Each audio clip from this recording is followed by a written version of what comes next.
ହେଲା हाँ तू कुंडेची माने मो चुट्टी हो जाइथिबो। जदि मो आखि ठीक ही थांता ताहले मो ए सुंदर दुनिया को देखि पारथांती। सतरे भगवान जदि मो भौणी की आखि खंडे दे थांदे ना ताले मो भौणी ए सुंदर दुनिया को देखि पार थांता। जाउची किछ ओटे करिवे। चल गेली तो आखि ऑपरेशन करवा।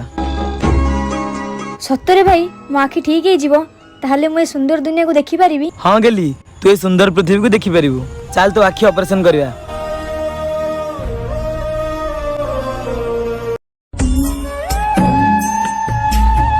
आपणक आखि धीरे धीरे खोलंतु। सतरे मु देखि पारुची मो आखि ऊपर मो टोटाली विश्वास होनी। जा हो एते वर्ष पर भगवान मो कथा सुनिले। डॉक्टर किए से व्यक्ति जे कि मते आखि दैछंती प्लीज डॉक्टर कहंतु डॉक्टर। जदि पार्ट 2 देखिया पे इंटरेस्टेड अछंती ताले कमेंट रे यस लिखंतु। पार्ट 2